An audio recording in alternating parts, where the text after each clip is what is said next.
All right, are we ready to get started, guys? What do you think? Woo! Yeah. Yeah? All right, cool. So I'm Laura Dirks, I'm one of the board members from the Brewers Association of the state. Happy to welcome Julie Rhodes and Morgan Culhane here to talk to us today about sustainability and social media. I, for one, am very excited to hear how that works, because I'm not even sure how that works. We all know that we spend a good 48 hours a day on social media. So just quick introduction. Apologies, I am going to read a little bit from my phone here. Julie is the owner of Not Your Hobby Marketing Solutions and is a public speaker, beverage business journalist, a certified cicerone, and serves on the national board of the Clean Food Society. She is a mentor for the Brewers Association and also sits on the BA's DEI Marketing and Communications. So Morgan is the owner of Content on Draft, and her company helps craft breweries convert their social media into tap-room customers, and also has custom strategies to grow their overall customer bases. This is all designed to save breweries time on their day-to-day marketing and see more revenue for their overall social media marketing efforts. And I'm really excited to hear what they have to tell us. We're open to having questions during the presentation, so feel free to raise your hand and ask questions. And I've heard that there's also a QR code that you can scan and submit questions anonymously. We'll leave some time at the end for questions, so if you want to wait for your questions then, again, feel free to raise your hand. All right, go ahead. Thank you so much. Thank you, Laura. So ironically, when this presentation was created, we didn't know the theme of the conference, but it actually is very fitting and very on theme. And I was speaking to someone earlier at lunch, and they're like, what exactly is sustainable success on social media? Laura pointed to it a little bit, but it's also about using resources sustainably. If you're going in to your brewery and creating social media posts daily, you're wasting beer, you're wasting food, you're wasting labor, you're wasting time. So there's a lot of ways you can save time. It's going to save you money and frustration. Yeah, definitely. Who in here feels super comfortable with social media? Probably very few of it. Use the word super. We just, well, also, we can kind of pace this, to customize it, as we go for y'all to get the most out of it from the audience. So, who's sitting on a whole bunch of questions right now about social media marketing? It's okay to raise your hand. We're just trying to gauge time for Q&A. No, not a time. Okay, fine. You get to listen to us talk even more then. Sorry. Well, this is us. You get to see what we look like again.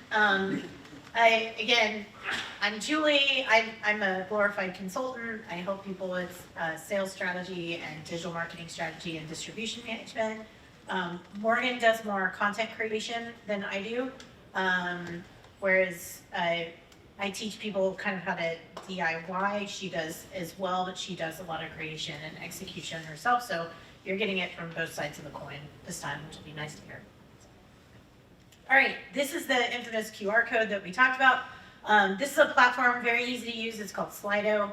I'm going to go in and keep an eye on it on my mobile device. If you want to scan this, if you have a question that you don't want to raise your hand, like what's a hashtag or who owns Facebook, and you're too embarrassed to raise your hand and ask it, go ahead and scan this. You don't have to do it right now either. You can wait. We put a little version on each slide. So if you feel like something that comes up, this is not your last opportunity.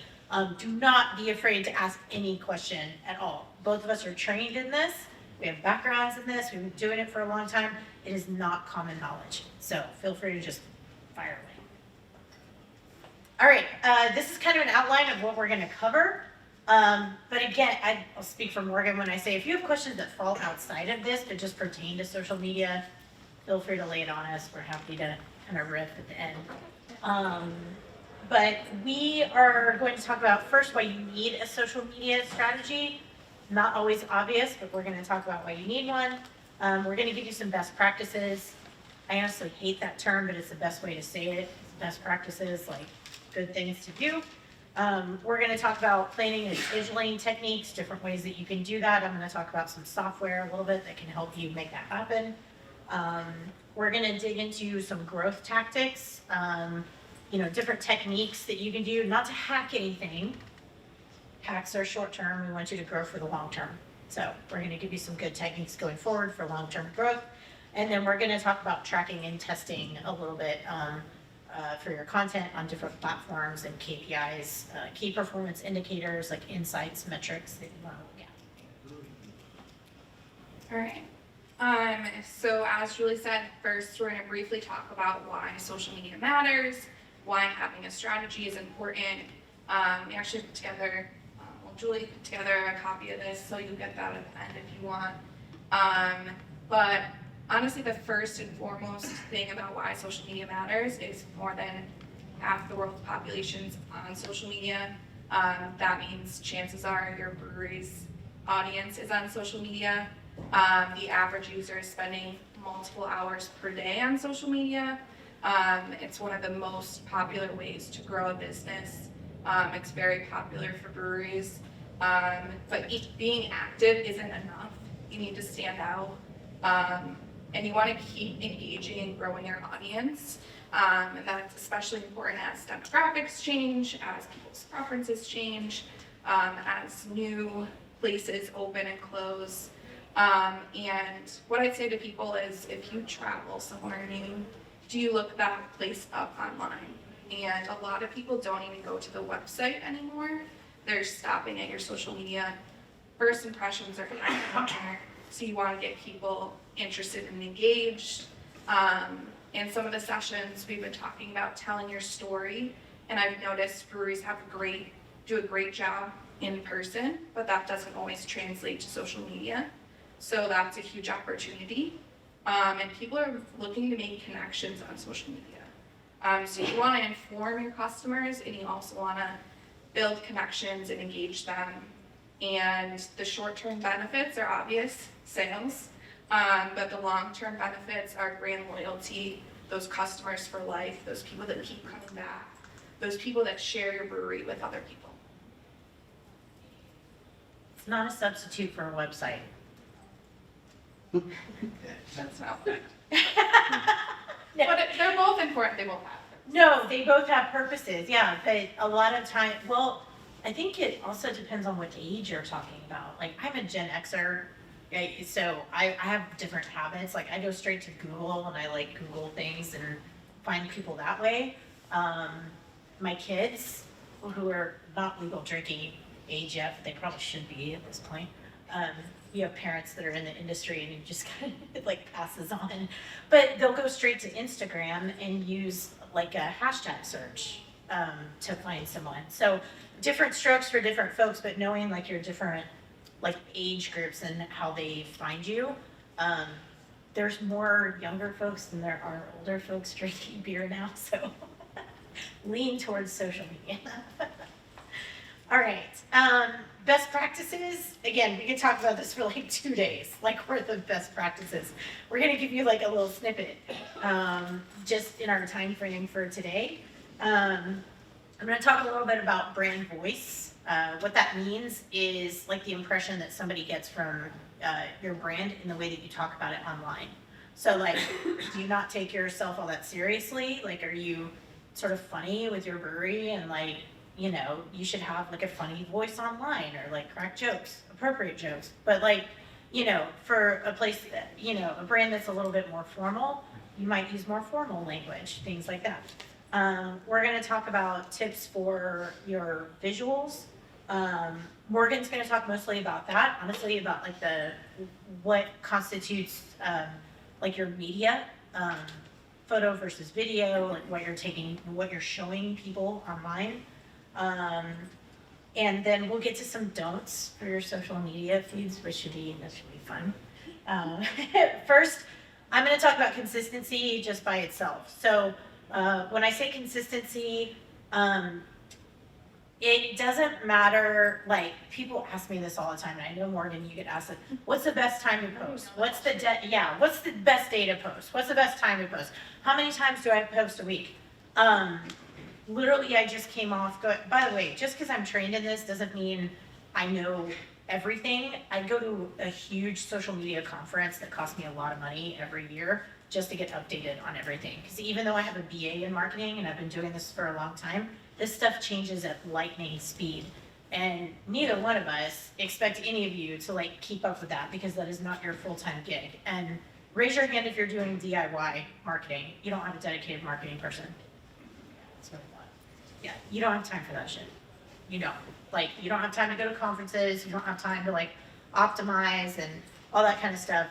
I think the biggest thing that we want people to take away today is like, what can you accomplish yourselves, like within reason, if you're doing it yourself. Consistency is just about showing up regularly, like on your time, so it makes sense for your customers, basically. So if you normally post twice a week, post twice a week, like continuously. Don't go like, you know, posting twice a week for like 6 months and then all of a sudden you disappear for 3 months. People will forget about you. Right now, the takeaway that I got from that conference this year used to be rule of thumb that you should try to post every single day. For some people, that's a little bit too much. If you can get out 3 posts a week, you're doing great. Like, pat yourself on the back. That's awesome. 3 posts a week, that's a good number to start with, and then build up from there. Would I love for you to post every day? Yeah, absolutely. Especially with different stuff, like video, reels, stories, regular feed, put it in different places, right? But like start with baby steps and go from there. But make sure it's consistent because if you can't tell, I also teach sales. There are certain expectations that fans and consumers and customers have from you. And when you don't meet those expectations, they kick you to the side of the road. Hate to say that, but there's too many brands out there, they don't have time to like wait for you to show up. They're just gonna move on. And I would add, in terms of consistency, like, set yourself up to succeed. Like, if you're going from posting once a month, don't jump to 3 times a week. Like, gradual, and make it sustainable. And if you're sitting there and you're like, I have nothing to post about, this has no value, and I'm just doing it to check a box, don't post. Like, you want to have something that matters, because if you start posting content like that, again, people are gonna not look to you anymore because they're like, they post random things that I don't care about. They'll know when it feels forced. You think they don't know, but they know. Trust me. What are the best social media platforms to post on? That's another good one. Like what's the best day to post? The best social media channels for you are the ones that you're good at.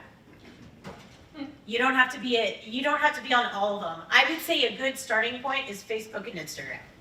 Start with like the dynamic duo, right? Is there any others that people should know YouTube is about? awesome. YouTube is wonderful. If you're creating, well, think about it this way, like Instagram now, it's very heavy on video, like stories and reels and shorts and all, blah. Anyways, don't be afraid to repurpose that and stick it on another channel. I have a girlfriend that does all the marketing for Lady Justice Brewing in Colorado, if anybody follows them, and she's wonderful. And Allison will go and make a really great video, and she'll put it on Reels, and she'll put it on Stories, and then she'll put it on YouTube for short form content. YouTube now has YouTube Shorts, which is like TikTok. They also have a TikTok channel. So don't be afraid to like put it in different places. Maybe not all at the same time, all in the same day. But feel free to, if you're already putting effort behind making something like that, use the hell out of it. But yeah, TikTok, I don't know how Morgan feels. I'm on the fence about that. I'm about 50-50 down the middle, but. You and the US stuff, right? Yeah. It's hard. On the fence. Yeah. I was gonna say, I would answer that by, where's your audience? Like that's, I don't know the average age of the person who's coming into your brewery, where they're looking, and honestly, just asking people that regularly come in, where do you look to get information from us? But you may, if you're already getting those people, but you want some of these other people that maybe aren't coming in, is there another platform, like if they're looking for a younger demographic? Is there something besides YouTube, Instagram, and Facebook that we should be using? I mean, TikTok is definitely works for some breweries. My advice there would be, because that is an audience that is partially underage, to talk to someone legally about how to do that correctly. And I'm not. The mom side of my brain is like, no, abort, underage content, like, no, absolutely not. And then my business side of my brain is like, whoa, lots of exposure, no regulation, super friendly algorithm, all kinds of eyeballs. So I'm like totally torn on like both. You know, it's very dicey, and we also don't know where that platform is gonna go. It's under a lot of scrutiny right now, but you know, your call, pretty much. Yeah, I was curious, I guess along the same lines, making a TikTok versus a reel. Does it make sense to make the TikTok and then add it in as reels, or like, is there any science behind that? So if you're making, my personal opinion on that is it's easier to make a TikTok and put it onto Instagram afterwards, because the capabilities of TikTok in terms of video editing are gonna set you up to go faster. Like I've timed it. It is faster to do that way. If you are gonna do that, you wanna make sure that you use an app to remove the watermark. I use Talk Save, like TikTok and then save. It does have a fee, but it's good quality, doesn't distort the quality of your video. But having that watermark will deprioritize your content on Instagram, because Instagram is not TikTok. And you're gonna wanna change your caption.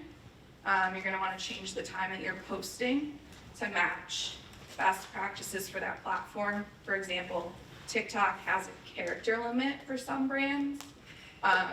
So you're gonna have a shorter caption there, whereas Instagram, you can elaborate more. Does that make sense? Yep. I'm not a TikTok for my daughter. Yes, my kids have told me we need to get TikTok.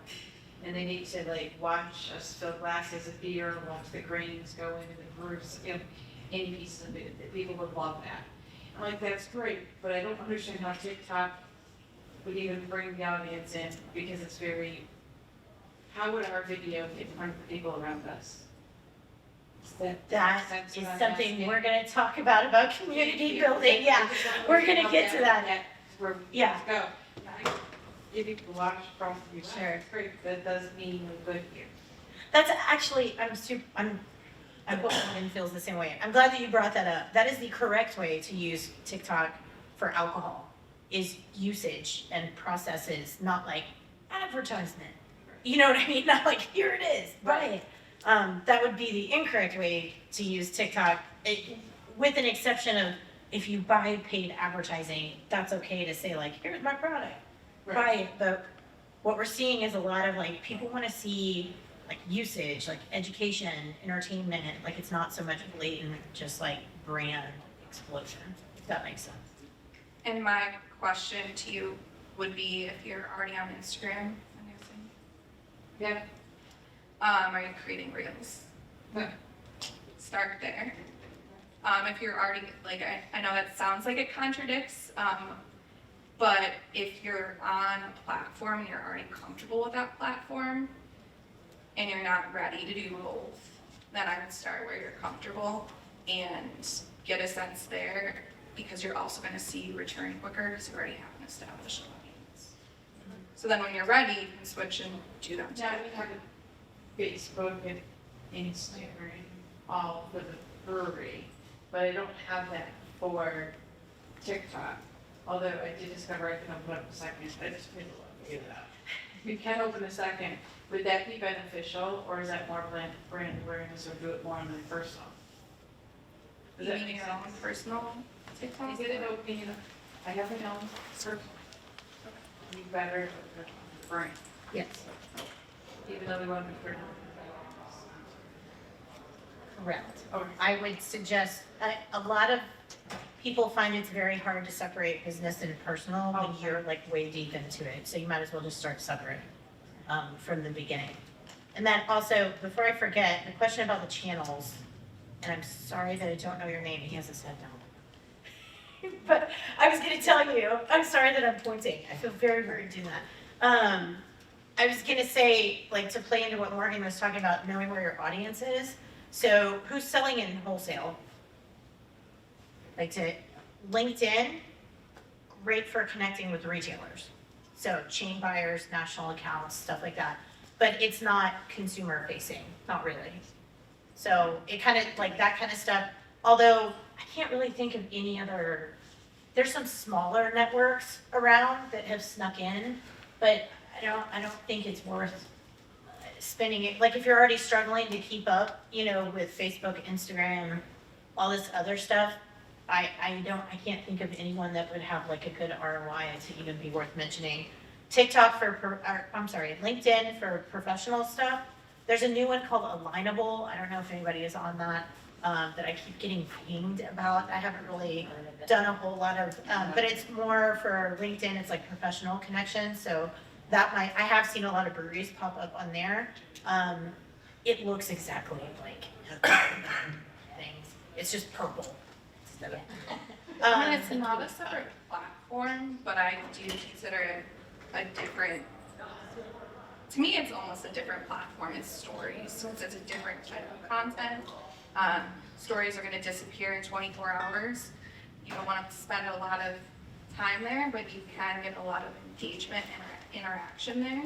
So if you're looking to reach more younger people, but you're not ready to try TikTok, and get more active on stories, because they're also using that. There was a question that, over here in the corner, I think you're. As far as posting content, I lean towards using editing software, but I have heard that editing within the social media platform boosts your algorithm some way. Have you had any experience with posts doing well, editing and forming them within the platform as opposed to just uploading from third-party editing Like the software? meta dashboard from hell?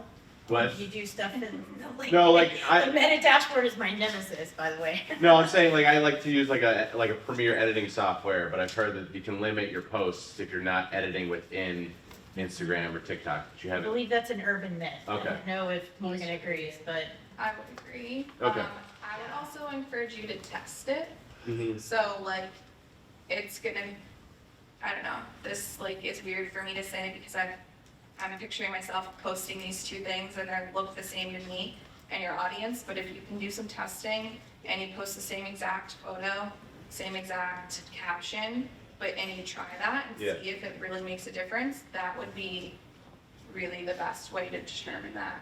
there's tiny things like that, like put your hashtags in the first comment instead of in the caption, or don't use a social media scheduling software because that's gonna affect yes, technically it does, but it's 0.0001% difference. So I just don't want you to stress yourself about something like that when you don't have to.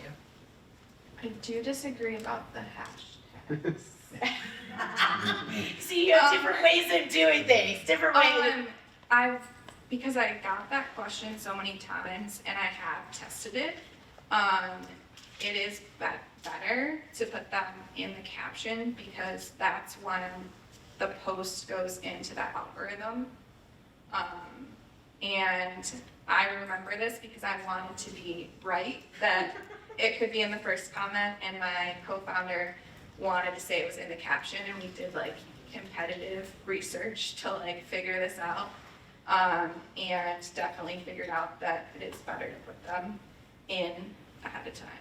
For But test searchability. it and find out, because that might be with your content and not with brewery content. So there's other stuff that goes into it, which when we talk later on about testing, that's something, just give it a try.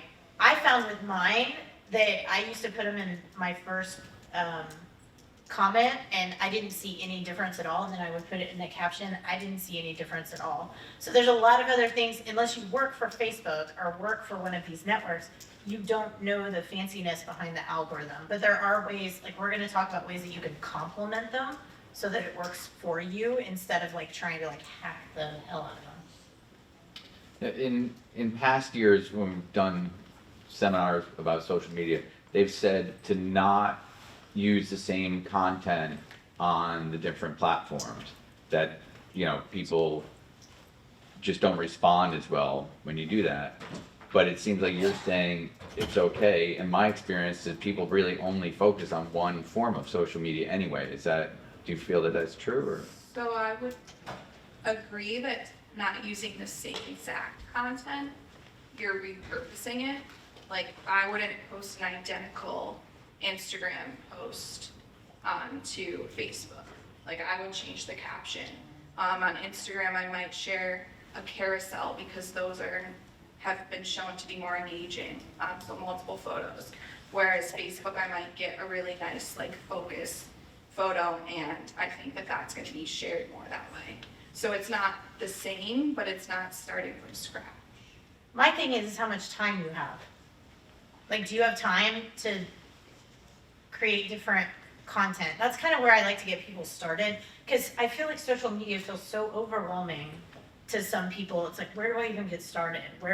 So like, if you're at the point where you feel like you have time, like, okay, we're gonna post it 2 p.m. on Tuesday, and I'm gonna, you know, if you have time to like take a photo for Instagram and one for Facebook and like one for Twitter and one for a video for YouTube, like if you're equipped to do that, like if you have enough of a media bank that you're sitting on and you have different content, if that's in your wheelhouse, yes, it's better to post different stuff at different times on different platforms in different places for sure. But I also don't want all of you to feel so overwhelmed that you just don't do anything at all.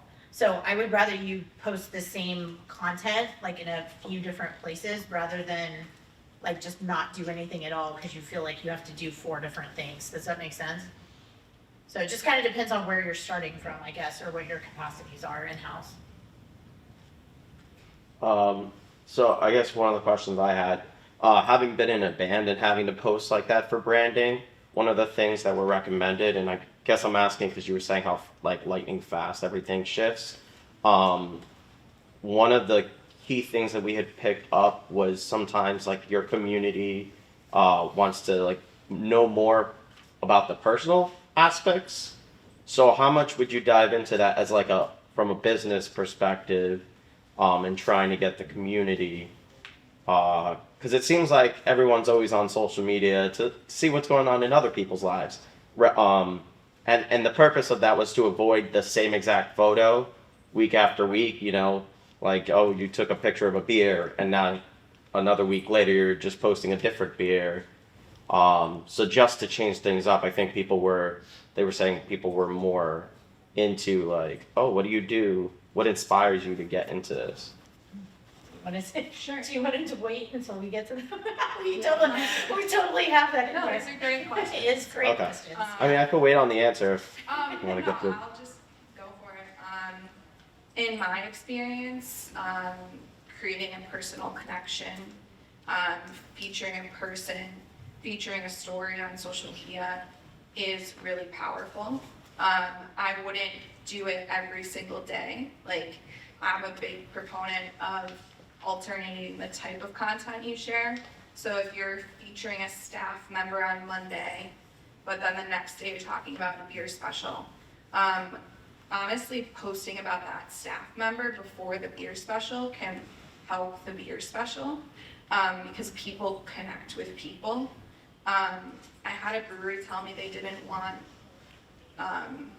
they're like, I don't think we should feature our staff as much because no one cares. And I was like, okay, let's test that. And those posts performed so much better than anything else because people care about the people at your brewery. Yeah. I mean, a perfect example going along with that, you know, sure, we posted a picture we were playing that night. I mean, you get a few likes. Post a picture of like, hey, this is our dog that likes to travel with us. it would blow up, and it was because it was the personal aspect. Yeah. People love dogs. Because it was. I know. People like to look at things that make them feel good. So think about it that way. Like if it would make you smile or feel good or get some fuzzies or something, yeah, that's good. All right, we're gonna jump ahead. I don't want to short y'all, and now I'm nervous about. I know. We warned you about us being long-winded about it. We can stand up here and talk about this forever. Okay, let's talk about captions. And this is where I get real nerdy. Because I'm a journalist, I love writing, I love words. Here's the thing, words can sell. They can lead to dollars.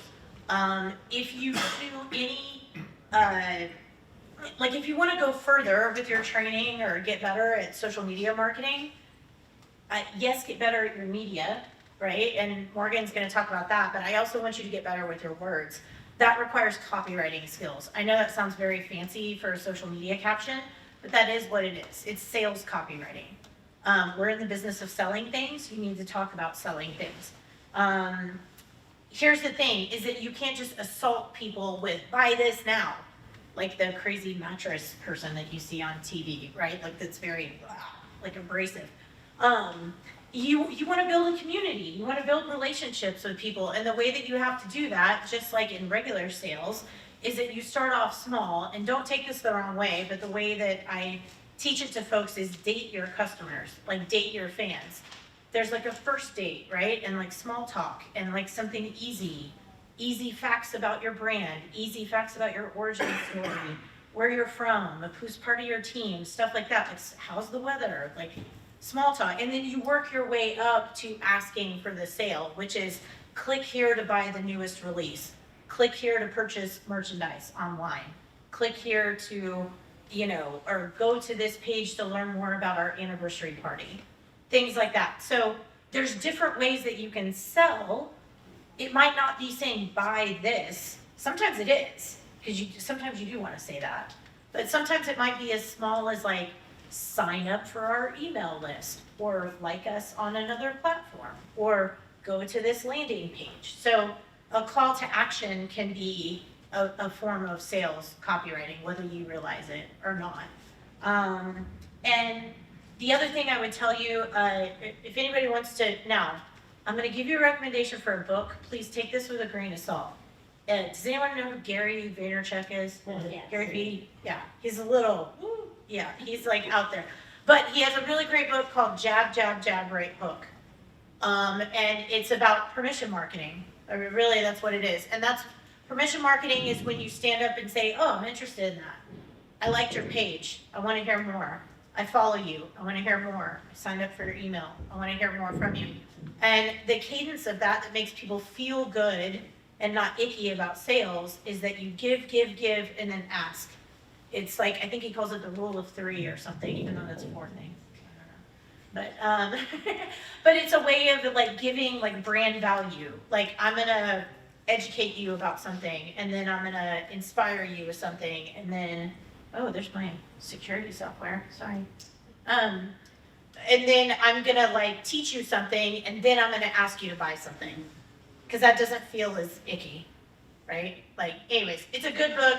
Take it with a grain of salt. It's not designed for beverage sales, but it'll give you a good concept of how that kind of goes.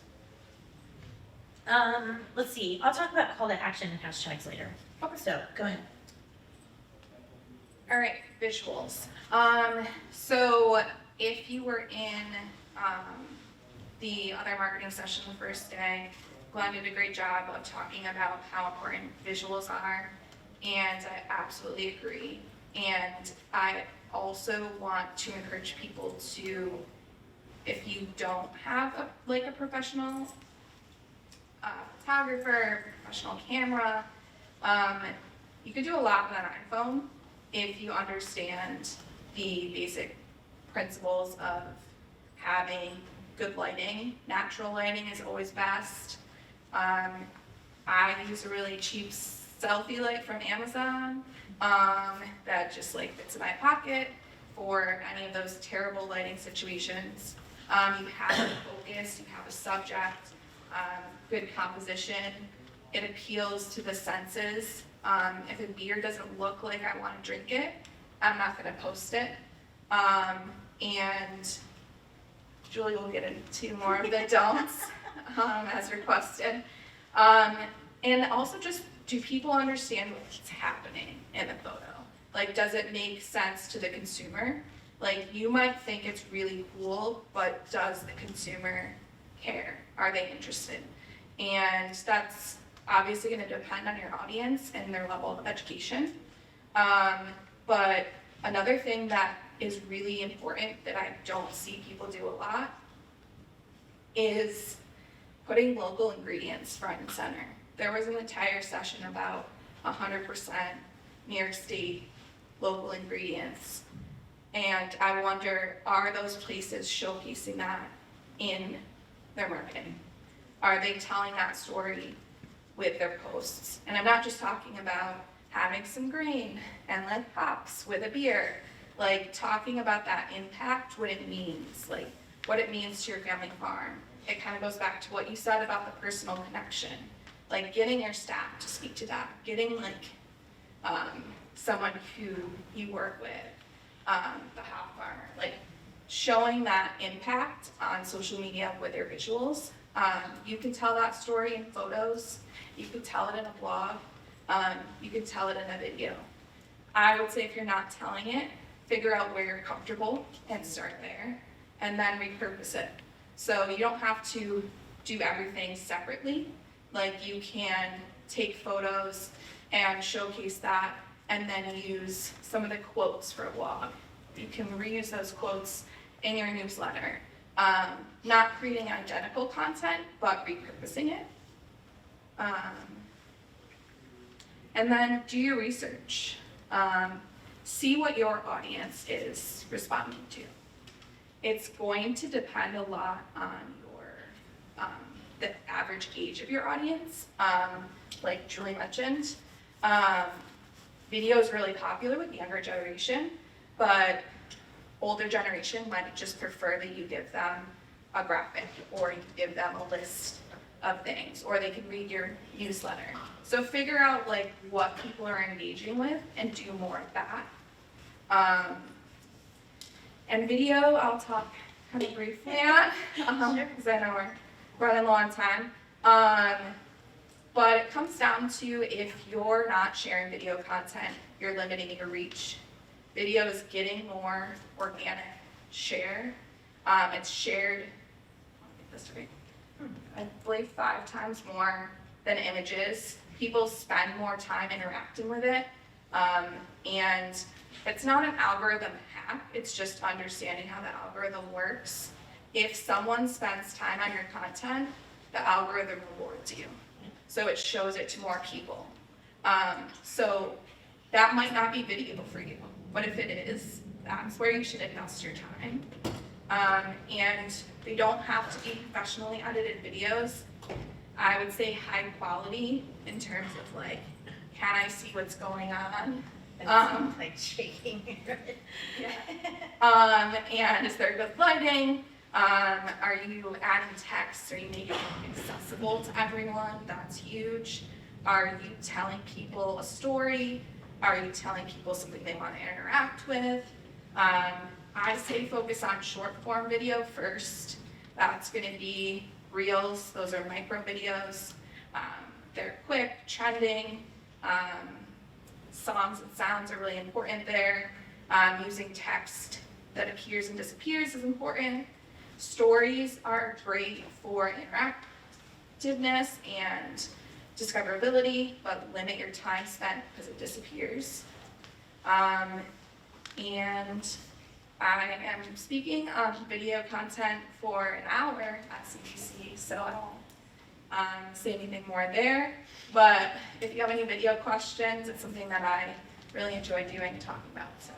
Yeah, it's definitely, is anyone here doing Facebook ads, like Facebook, Instagram ads, like more than boosting, not boosting, like actual ad strategy?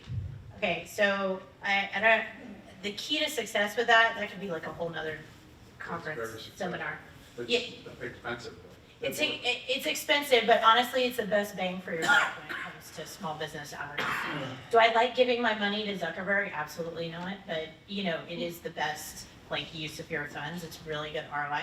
But if you're doing video content, you can actually use that for your audience targeting. You can target the people that watched like the amount of time of a video in your post to like gauge their interest, right? So like if you post a video about like you milling in or something and I watch the whole thing, I can actually tell Facebook ads like, hey, show this branded ad to the people that watched at least 50% of that video of the mill in, and then you've got like an engaged audience right away. And you're getting the most for your money The because best it's ad we put was, like what he said, was a dog by a fire pit. It got the most, they work. Yeah. Dogs work. and do what's working. Find out what's working and then stop doing what's not working. Dogs are working for a lot Yeah, of breweries. exactly. So here's a don't. There's only two things, and I'll go through these really quick. Yeast poo. Stop. Just stop. Production folks, I love you. You're hilarious. It's super funny back of the house. Not funny with consumers. If you don't believe me, you can Google the pudding diaper experience. Experiment on YouTube. It's really old. They put two groups of people in a cafeteria. They serve people chocolate pudding in a diaper and then chocolate pudding in a dish. And guess who actually ate it? It was a clean diaper. No reason not to eat it, right? But my association with turds makes me not want to eat chocolate pudding out of a diaper. People are putting your beer in their face, in their mouths. So when you show the hose with the stuff coming out, no. Circulate it on the inside for team building and like a fun activity, like, look at that. No. This is the other thing, safety hazards or accidents. This comes, I promised my friend Matt Stinchfield, who's the safety, like steward, whatever for the BA, that I would tell people this when I teach marketing, and he made me swear to him that I would repeat this every time.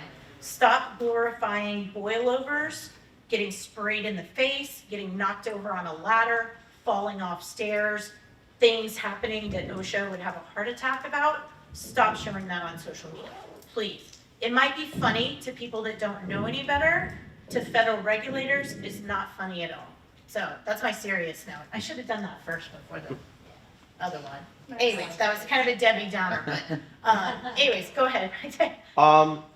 I guess, so, I guess you wouldn't want to necessarily, if you weren't trying to fully rebrand, but let's say like you've found your right direction and that's where you're heading and you're having great success with it. How do you feel or recommend on approaching either like the whole idea of scrubbing or purging old material that doesn't no longer relate to the direction you're going? So like older posts that have already happened, but now like nothing new that's working for you is matching what you like the older stuff. I mean, you might have a different take than I do. I feel like if it's not relevant for your brand, Yeah. like branding, the image, the personality of your brand, like where you fit in the market, the people that you're speaking to, I would take it out personally because I don't want people to get confused by your content. Yeah. You know, I don't want, because confusion is a big deterrent, but Morgan might feel differently. I don't know. For me, it would depend on like how much time you're spending doing that. Like, are we talking about 15 years, or are we talking about like? Because That's a good point. that's just not the best use of your time, and your time is so valuable. So Yeah. if it's not as much, then and you feel like you have the resources to do that, then go ahead with that. But I think it's going to, if you're posting consistently, it's going to get buried naturally anyways.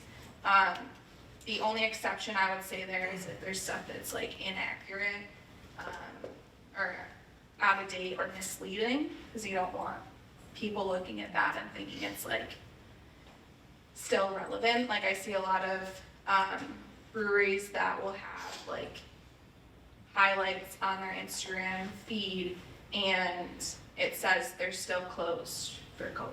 And I'm like, delete that. That'd be cool. Or like an old event, like we used to have trivia night on Mondays, but now it's on Wednesdays. So like the algorithm will vary stuff and sometimes people see the old stuff before the new stuff. So you don't want them to be thrown off and have inaccurate information. But time, that's a segue. Oh, yeah. So, this section of the presentation was actually kind of, what related to sustainability the most is, utilizing a content calendar. Just kind of trying to read the room, how much I need to explain. Does anyone currently use a social media content calendar? Like, do you plan stuff out for the month, sort of like, Ahead of time. yeah, there's lots. So some people have it written, some people have it in their head, some people don't have one at all. When people ask me how to save time on social media, my first question is, are you posting daily, one at a time? Because that's a waste of time, it's a waste of money, and it's just not sustainable. You're gonna, like, a lot of people do that and burn out. I will have stuff planned ahead and leave some room for, you know, in Buffalo, there's an ice storm and we're closed. Like, that's gonna happen, but if you have stuff planned, you can always shift it around. I'll even plan for 2 scenarios. I feel a little sad when I tell people this, but I'm in Buffalo. I'll plan a post for when the Bills win and when they lose. And it's really sad, but like, it No, it's allows, a great idea. You can just sit on it. it allows me to enjoy the game and like hit publish or like not publish. I mean, the winning one is always better content. Yeah.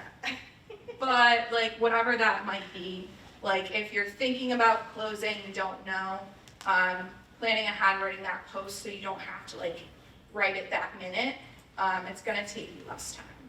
And so that's something that like batch planning and content calendars help with.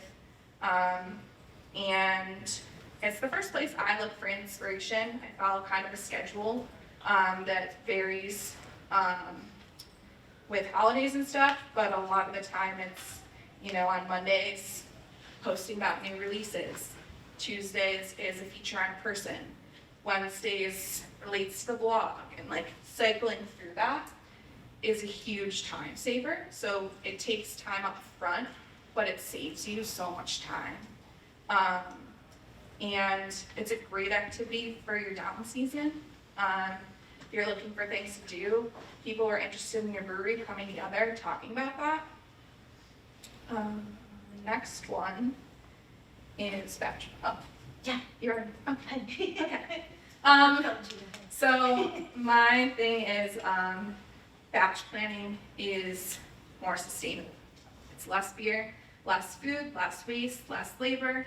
And I realize I've said that like 3 times. I just want to like make sure everyone understands. And I give the example of if you have 5 new beers coming out, you're taking like 7, if you went in each day and took a separate photo, you're bringing someone in, you're spending time and labor there. Whereas if you poured all those beers, got photos in different spots, got a video that you're gonna use later, that's a better use of your time. Scheduling software also helps. I schedule everything in later. I don't have to think about it. I have post scheduled out for next week for some clients.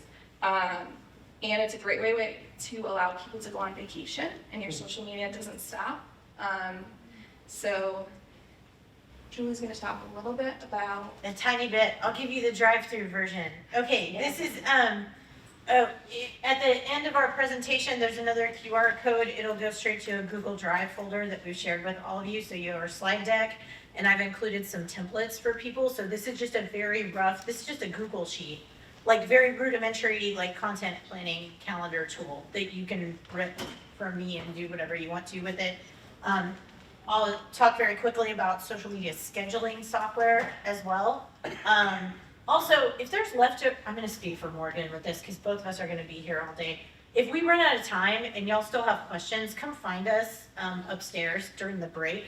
and both of us are happy to answer any more questions, like just for the sake of time, for the session, because we're, back to back here. We're right back to back. So Yeah, yeah, it's, so if y'all have, seriously. seriously, just find us, we don't mind being accosted by people that we don't know.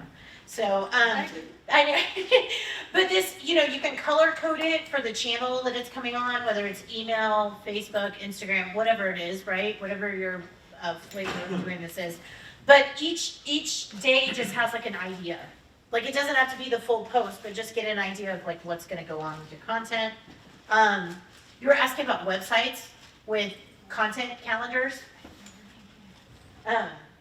She's a big user, but I also have a social media scheduling software tool, comparison tool that's in this folder, if anybody wants it. So y'all don't have time to do that, but I do. So it's got a comparison of like some very common social media scheduling software tools in there as options. These are ones that I like. Morgan uses later. I use a tool called Puzzler. It has AI in it. It's really great, but it gives you some basic features. It talks about costs. Hootsuite is on there. Sprout Social is on there. Here's the thing that I get worried about. I don't want you paying for more stuff than what you actually need. So just be careful. Use free trial periods, test drive them, see what works best for you, and then move on to the next one. Just pay for the one that works best for all of you. These are also some additional software tools that you can use to help. CoSchedule is a blend of social media software scheduling and also like Slack, which is really interesting. So it's like a communication tool and also a marketing hub at the same time. Really interesting stuff. And I have some clients that use it and really like it. It's not for everybody, right? This is like shoes. Just try them until you find one that feels good. Canva, I should be a salesperson for Canva. Both of us should. It is the solution to people that don't speak Adobe. I do everything. This is on Canva. You can also schedule with Canva, just so you know, if you get to the pro version. Yeah, awesome. It also talks to a lot of these other networks. So if you create a post in Canva, you can send it straight to your Hootsuite account. You can send it straight to Sprout Social. You can send it straight to Publer, stuff like that. So there's a lot of cool features in there that will save you a lot of time. Agorapulse, I don't know if anybody feels super fancy and advanced. You might want to look at Agorapulse because it monitors your ads all in one place, so you don't have to go to other spots, right? Which is really nice. Really great analytics on that one. And HubSpot, that can also be used as a sales CRM. So you could possibly get like marketing integration along with sales capacity as well, which is really interesting. So there's some cool tools out there. Okay, growth strategies, go. No, I think we're out of time just though. to say, we don't have a session following. I think it's the gap. Oh, now, really? So Is it the break? I think it's It's the the break. break. And also, in Do you wanna essence, stay? we could stay, or we could do. If you're not tired of us, you can stay, we'll just finish. Or you want to go another 5 minutes? That's awesome. Yeah, if y'all are okay Depending with on what that. everybody wants to do. Yeah, if you need to go, but we'll keep going. Yeah, okay. Awesome. Okay, well, I won't go so fast. All right. I would say, yes, there has been some studies of losing a few eyeballs when you use a scheduling, like a third-party scheduling tool. It is so insignificant. I think about your time being more valuable than those like tiny bit of eyeballs that you might lose. You know what I mean? You just have to think about the ROI of your time. Is that algorithm driven? You hate It is algorithm driven, so sometimes they want they want you to use Meta. Just take a ballpoint pen in my eyeball. Like, I would rather, like, it is so not user friendly. But it is free and you can schedule. So if you can take it and power through it, like, use the free stuff first. That's awesome. But it confuses the hell out of me, and I do this every day. So I don't know, Morgan. I think we both agree that we're not like big fans of the metaverse. They have $1 trillion at this point. It has to be intentionally bad. Yeah, it's so bad. It's created for software people, not so much for like Software everyday. It's so many I uses. love having to say that. That makes me happy that somebody from software doesn't like it as much as we do. But it is, I think Is this me too? Yeah. For grocery? Okay, so we'll talk, I told you I was gonna talk about hashtags and algorithms. Let's talk about the algorithm. You cannot hack them. Please do not pay for followers. Please do not pay people that will sell you snake oil of a workshop that says that they can hack algorithms. You can't do it. Don't do it. Don't waste your money. Don't waste your time. But you can learn how to work with them, alongside them, and complement them. The way that we do that is with hashtags, we do it with engagement, and we do it with community building. This is it. Okay. This is you. All right. So, hashtags, let me break it down simply this way. I kind of alluded to it earlier. They're like keywords.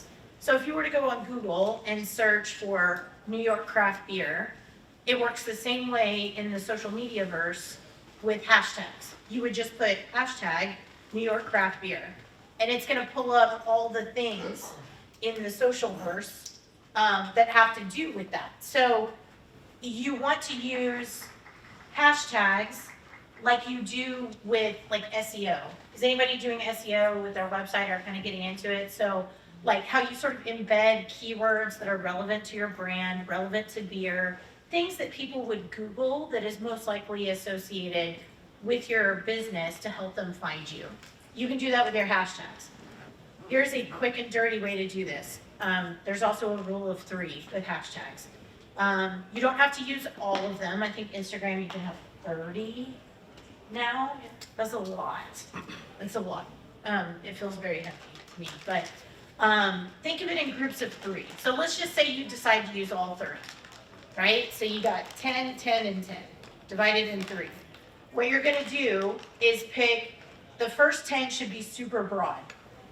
Beer, craft beer, Pilsner, IPA, stuff like that, right? Super broad. The middle 10 should be more narrow. So like New York bloggers, Buffalo IPAs. New York. Think New York, drink New York. Yes, things like that. And then the final set should be narrow and like brand specific or product specific. Does that make, so think of it like a funnel. Like really broad, kind of narrow, super duper specific at the bottom. And you don't have to use 10, 10, and 10. You could use 1, 1, and 1, or 5, 3, and whatever, right? But You just don't want to use too many broad ones or too many specific ones. Yeah. Because otherwise, you're getting lost in everyone's broad category where everyone is posting about craft beer. And if you're too specific, you're not showing up for enough people because not everyone's looking for the Yeah. drink. Yeah. so if I'm an out of towner, right? I'm not native here. I just got back from Geneva. I went through Geneva. I didn't know anything about Geneva. Nothing, right? So what did I do? I got on Google and I also got on social media and I put Geneva craft breweries, right? Just to see what was out there, right? Because I don't know any better, right? So the folks that are using like hashtags and keywords and stuff that are in there, I'm gonna see those results first, right? And that's where you wanna pop up where it's specific to you. Let's see, what do we keep hearing here? Saratoga Springs? Somebody say that? Saratoga? Okay. You know what I mean? It needs to be specific to your brand. But if I had just typed in New York craft beer, I might have gotten somebody in like Brooklyn. And it's not even near me. Does that make sense to everybody? You just want to be in that space where it's easy for people to find you. And that's what those hashtags serve as. They're not just like extra things for you to do, I promise. They actually have some purpose. Should you just jump on like other hashtags that have already been created, or is it wise to create your own hashtag and just constantly use it? So I would say the majority of hashtags we're talking about here is ones that already exist. I encourage breweries and brands and all types of businesses to create your own hashtag if you're going to do something with it. It's a great way to source user-generated content, so content other people are creating at your brewery. One of the companies I work with, Step Out Buffalo, that's where they get all of their information. But they talk about that hashtag in their posts, it's in their bio, it's something they're encouraging people to do, and it does take time to build that. But that's the value there, you get other people to do it. And you can ask people too, like I ask my friends, I'm like, can you use hashtag local to support my brand that I'm working with? So it doesn't have to just be like you're waiting for someone to use it, you encourage people to use it, and then that can be really valuable.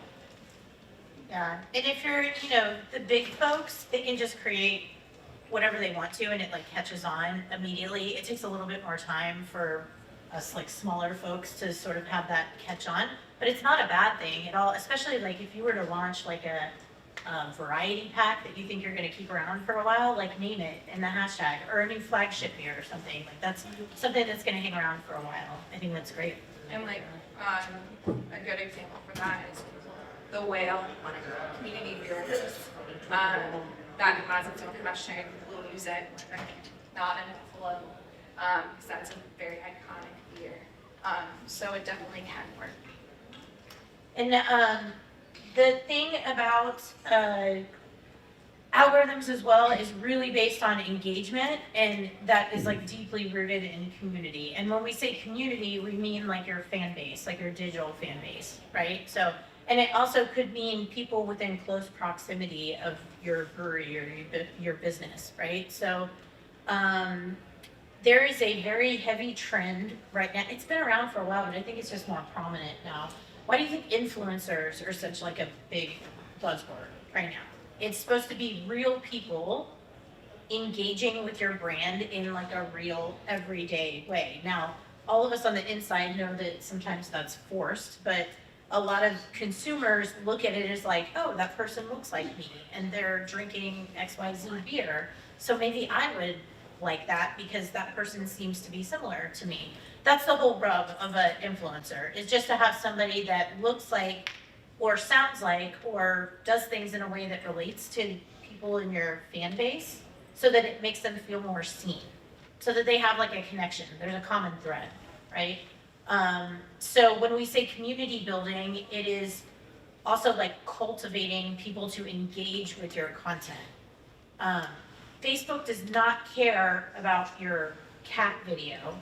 They want people to click on things. They want people to share things. They want people to send messages to each other. They want people to start conversations, like engaging conversations. You'll notice, like, is anybody in here in craft beer professionals, the Facebook group?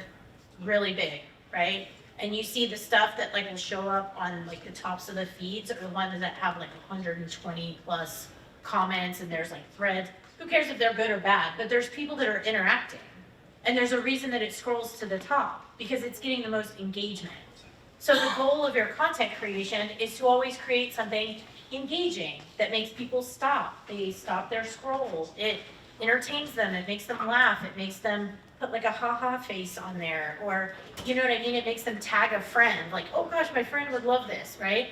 And you get like gold stars for that. That's how the algorithm works. You get like bonus points, right? So the more that your content can create like an action, the more gold stars you get, and you get rewarded with more eyeballs on your brand. That's like the most basic kindergarten way of explaining an algorithm.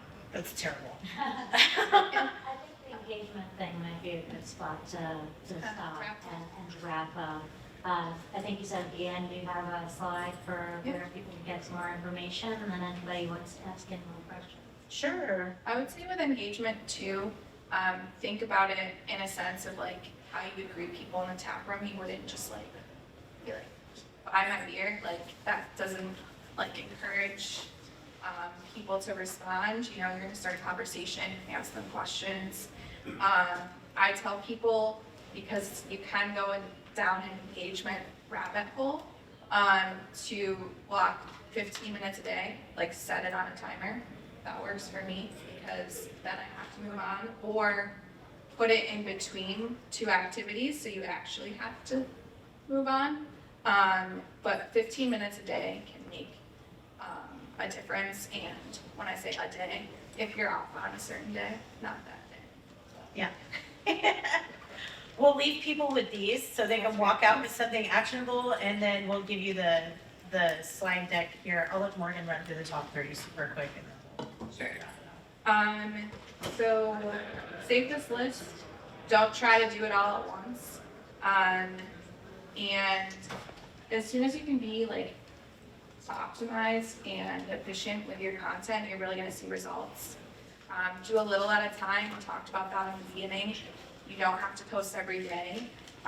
Just try to do a little more, set goals, and be realistic with yourself. Try batch planning. I talked about that. It is a big time saver. Julie and I actually talked about not saying do batch planning because it's not for everyone. just try it. If it takes you more time, don't keep doing it.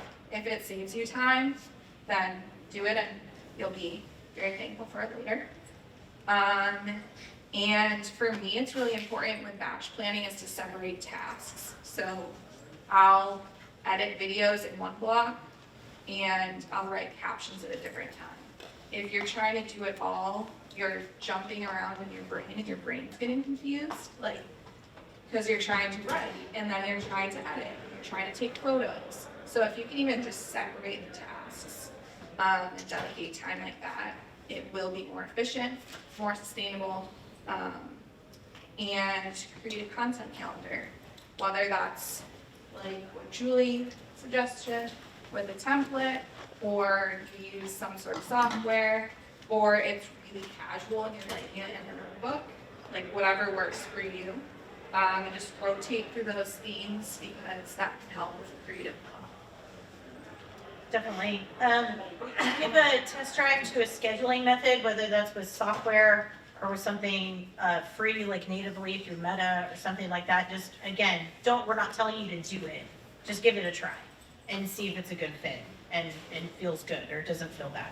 And then try to understand your insights. So Facebook and Instagram, they're just called insights. They're in your metrics for your business profiles. I think they're also called insights on like TikTok and YouTube and everything. I would start by just looking at the dashboards first and then coming back on a different day and diving into some more so that you can try to see like what posts are working and what's not working. And that's us. And that's the last thing. So you can get all this stuff. Thank you so much. Thank you all for sticking around.